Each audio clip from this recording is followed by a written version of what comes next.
Hello friends, అందరు ఎలా ఉన్నారు? అందరు బాగుండాలని మనస్ఫూర్తిగా కోరుకుంటున్నా. మీరు మామూలు దీని సౌండ్ వినే ఉంటారు. ఇది అరుపు, ఇది రెండో అరుపు. ఇది మీరు వింటున్నారు కదా, ఇప్పుడు అరిసేది రెండో అరుపు. మామూలుగా రెగ్యులర్గా అరిసే అరుపు అయితే వేరే కాదు, మీకు కూడా తెలుసు.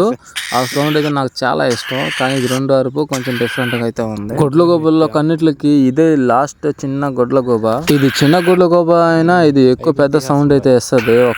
ఇది మామూలుగా అరిసే సౌండే. కాకపోతే మీరు ఇందులో స్పెషల్ ఏముందని మీరు అనుకోవచ్చు. ఇందులో స్పెషల్ ఉంది, దీంట్లో ఒక స్పెషల్ ఉంది. అది ఏంటంటే, మీరు నమ్మతారో లేదో నాకైతే తెలియదు, కానీ చాలా మంది ప్రాణాలు అయితే కాపాడింది గొడ్ల గోబ.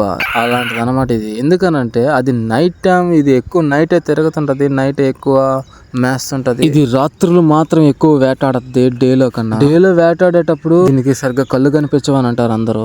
అది నిజం అబద్ధం నాకే తెలియదు. ఈ గొడ్ల గోబ కొద్దిగా స్పెషల్ అని చెప్పాను కదా, ఎందుకనంటే ఎవరన్నా వేటకి వెళ్తారు కదా, నైట్ టైం వేటలకు వెళ్ళినప్పుడు ఎలాంటి ప్లేసుల్లో తిరుగుతారో వాళ్ళకే తెలీదు. అలాంటప్పుడు ఇవి కానీ దగ్గరగా ఉన్నాయనుకోండి, వాళ్ళు వెళ్ళిన ప్లేసుల్లో దెయ్యాలు ఉన్నాయనుకోండి, ఆ చోట గొడ్ల గోబ కూడా ఉందంటే 100% దెయ్యం కంటే ముందు మనిషి కాడికి వేగంగా వచ్చేది ఇదిగో ఈ గొడ్ల గోబే. ఇది అక్కడికి వెళ్ళిన వెంటనే ఏం చేస్తానంటారా, ముందు స్టార్టింగ్ దెయ్యం కాడే అరిసేస్తుంది. దెయ్యం ఆడ వస్తుంది అనగా ఆడ చేరి అరిసేస్తుంది. ఆడ అరిసేసుకొని ఒక రౌండ్ ఆడ కొట్టేసి దానికంటే ముందు మనిషి దగ్గరికి అయితే వెళ్ళిపోయి ఆడ కూడా అరసద్ది. అదేంటనంటే అది ఒక హెచ్చరిక. అది హెచ్చరిస్తుంది. ఏదైనా ప్రమాదం వస్తుందంటే అది మనిషి ఎదుర్కోలేని ప్రమాదం అయితేనే ఇది వచ్చి మనిషిని కాపాడద్దు. మనిషికి తెలుసు మనిషి ఎదుర్కోలేని ప్రమాదం ఈ గొడ్ల గోబ తెలుసు, కానీ దెయ్యాన్ని ఎదుర్కోలేడు కదా. అది దీనికి తెలుసు కదా ఆ విషయం గొడ్ల గోబకి.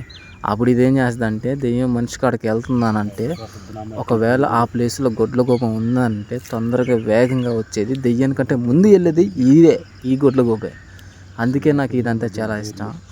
ఓకే ఫ్రెండ్స్, మన ఛానల్ మీరు సబ్స్క్రైబ్ చేయకుంటే సబ్స్క్రైబ్ చేయండి, లైక్ అండ్ కామెంట్ కూడా చేసేయండి. మరిన్ని వీడియోస్ కోసం, విచిత్రమైన వీడియోస్ కోసం, డిఫరెంట్ అయిన వీడియోస్ కోసం, భయంకరమైన వీడియోస్ కోసం మన ఛానల్ మిస్ అవ్వకుండా సబ్స్క్రైబ్ అయితే చేసేయండి. మీరు నాకు సపోర్ట్ చేస్తారని మనస్ఫూర్తిగా కోరుకుంటున్నాను.